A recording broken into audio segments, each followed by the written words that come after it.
Hej, jeg hedder Ulrik, og velkommen til World of Minecraft. I denne her video der vil jeg forklare jer fra ende til anden, fra A til Z, om hvad det egentlig er Minecraft handler om, og hvordan I kommer godt i gang med spillet. Først og fremmest spawner I i jeres helt egen verden.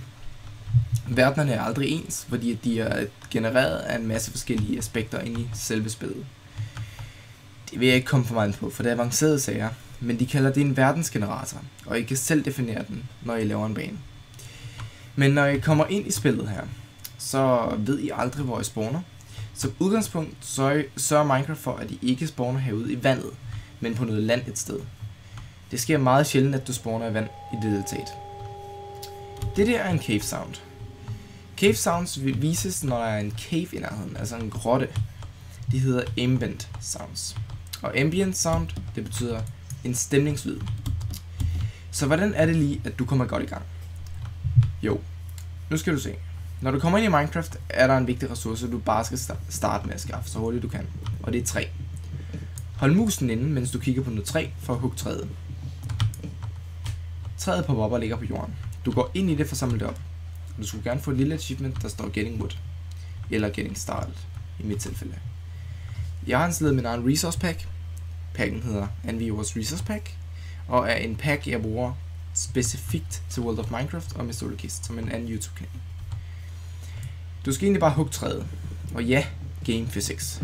Træet falder ikke ned i hovedet på dig, selvom du står lige under det. Så du skal ikke være bange. Når du har skaffet hele træet, skulle leavesene selv begynde at fjerne sig selv. Der går ikke ret lang tid, så er der ikke noget træ tilbage. Det sker gradvist, som du kan se. Og du skal bare lade det være. Eller du kan hjælpe lidt ved at smadre på det. De ting dropper her på jorden, der hedder oak saplings. Dem kan du plante igen, og med tiden vil der vokse et nyt træ, som du kan hugge. Tryk E for at komme ind i dit inventory, som ser sådan her ud. Der står dit skin. Jeg hedder Anvifox, som I kan se. Det er mit skin. Og der er dit armor slots. Det er der, du putter rustning og armor ind. Og det her, det er din hånd. Det er det, du kan tage hernede. Og det her, det er dit main inventory. Dernede, der kan du store items i din rygsæk. For at få det her lavet om til planker, som du kan bruge til noget andet, så skal du putte det ind i dit crafting grid. Dit crafting grid ser sådan her ud, og jeg ved godt, den er lidt bugged, men det er min resource pack, I må undskylde. Den har som udgangspunkt 4 felter, hvor du kan putte wood ind. Et stykke wood giver 4 wooden planks. Planker, dem kan du bruge til andre ting. Hvis du tager dem her, laver dem om til planker. Forsigtigt holder venstre mus-tast ind, mens du kører den rundt her og laver plankerne i den her gradvis. Så får du bord. Et crafting table. Du skal gerne få et achievement for at få det crafting table alligevel. Tryk på venstre mus-tast for at placere blocks. Nu har du et lille crafting table. Højre klik på crafting table, eller undskyld, det beklager jeg rigtig meget. Det her, det er venstre, det er det højre. Okay. Højre klik for at placere blocks, og højre klik rundt her for at placere. Det må jeg undskylde. Epic døb. Nå. Højre klik for at komme ind i det her crafting table. Igen, min resource pack gør, at jeg har ændret på nogle af tingene, men for at lave det om til normalt, så kan vi gå herind i resource packsen her, lige tage den fra. Så nu bliver Minecraft normalt, ligesom I vil se det. Sådan er vi i se Minecraft. Jeg synes ikke, det er særlig pænt på grund af de her meget ikke smooth graphics, og det er derfor, jeg bruger min egen pack, for den laver graphicsen HD via Faithful. Nå. Nu har du lidt større crafting grid at arbejde med. Før wood derind for wooden planks. Vi kan lige skal bare lave alt wooden om til.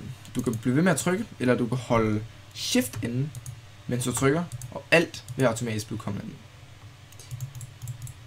Jeg kan vise det her, hvor jeg laver nogle pinde ved at tage 2 planker oven på hinanden. Shift inde, og det vil komme ned i inventory. Eller I kan klikke på det. Nu skal I have nogle værktøjer til at gå i gang med. Vi kan bruge en økse. Det gør det lidt hurtigere at hugge træerne. Til det, der tager vi 2 pinde. Og en økset hoved formet af planker i hoved. Oppe øverst. Og vi har en økse. Økser, der går det lidt stærkere med at hugge det her. Der er forskellige træer i spillet. Det er begge træ. Det andet vi huggede, det var egetræ.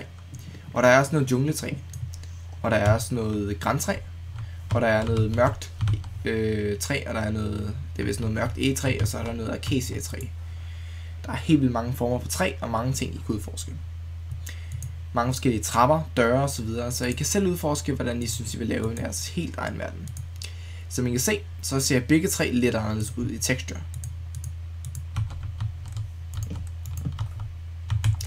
Det er heller ikke lige meget til, hvordan at I laver døre. I kan lave en dør, der ser sådan her ud, det er en e-dør. Eller I kan lave en birkedør. Den ser sådan her ud. Så igen, kun fantasien så det grænser. Nu skal vi snart ned i mine. Men før vi skal ned i mine, så er det vigtigt for natten at bygge et hus, så I kan skræmme monsterne væk, og så der ikke opstår problemer. Hver nat kommer der monster. Det er skeletter, zombier og creeper. Creeper er et monster, som der sniger sig ind på dig helt lydløst, næsten, og springer dit hus i luften. Eller i hvert fald springer en masse bloks omkring den. Jeg skal nok vise jer senere en vigtig fordel, hvordan I kan dræbe de her creeper. Det er bedst med en burpil, men nu ser vi lige, hvordan det går. Kig med i min næste episode, hvor vi skal ned i mine. Tak fordi I så med.